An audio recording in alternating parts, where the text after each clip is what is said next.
Hello friends, welcome back to my YouTube channel. पिछली video में हमने पढ़ा था meaning and definition of financial management and उसके नेचर्स। आज हम पढ़ने वाले हैं स्कोप ऑफ फाइनेंशियल मैनेजमेंट। ये कितने टाइप्स के होते हैं?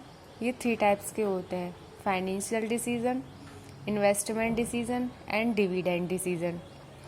इन्हें हम फंक्शंस ऑफ फाइनेंशियल मैनेजमेंट भी कहते हैं। तो सबसे पहला आता है हमारा फाइनेंसिंग डिसीजन। ये क्या होता है? फाइनेंसिंग डिसीजन में हम रेजिंग फाइनेंस को रेज करते हैं। इसमें हम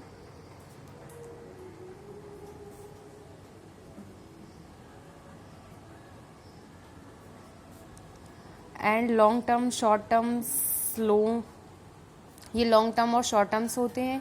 ओडी करवानी होती है इसमें। और इसका क्या यूज़ है, तो ये हम किस में देखते हैं? फाइनेंसिंग डिसीजन में।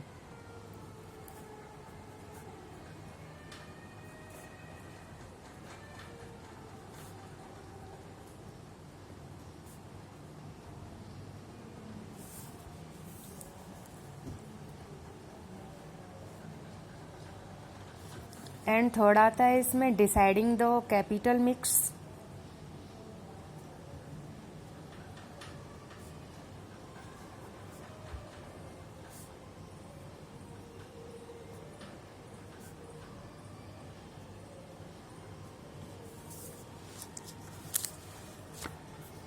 ये कैपिटल मिक्स को डिसाइड करने में भी हेल्प करता है। इसमें आते हैं डेब्ट और इक्विटी भी हो सकते हैं, यही होते हैं इसमें। डेब्ट क्या होता है हमारा? ये लॉन्ग टर्म लोन्स होते हैं।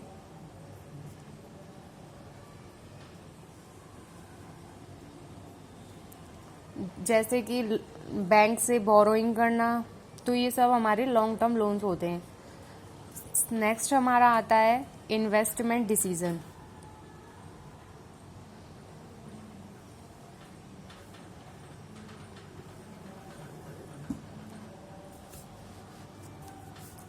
इन्वेस्टमेंट डिसीजन में क्या होता है? ये 2 टाइप्स के होते हैं investment decision: short term investment decision, short term investment decision and long term. Short term में क्या होता है? इसको हम वर्किंग कैपिटल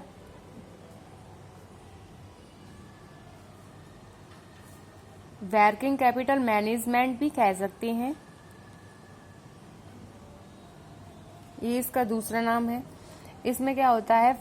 फाइनेंसिंग मैनेजर जो होता है, financing manager has to ensure the sufficient level of equity,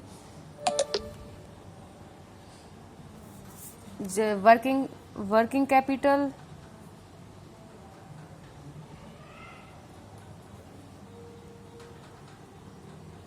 it is related to the CA and CL, यानी कि current assets and current liabilities. और लॉन्ग टर्म में क्या होता है?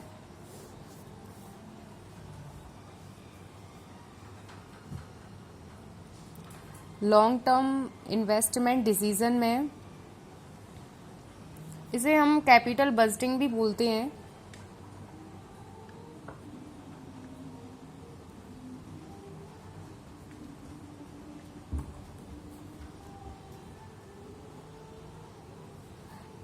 इसमें होता है फाइनेंसिंग मैनेजर जो होता है वो अपने असेट्स को परचेज करने के लिए कोई भी डिसीजन ले रहा है, तो वो लॉन्ग टर्म इन्वेस्टमेंट या फिर कैपिटल बजटिंग कहलाता है।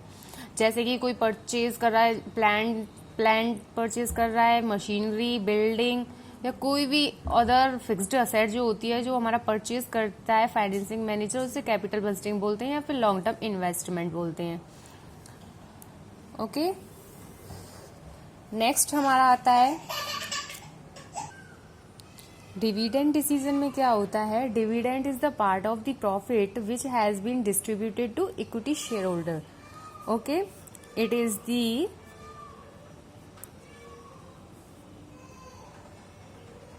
part of profit which has been distributed to equity shareholder. Okay.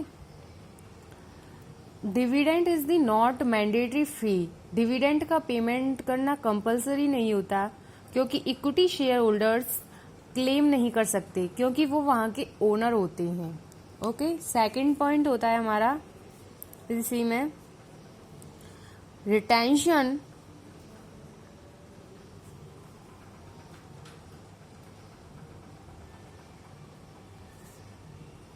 Of profit and payment of dividend.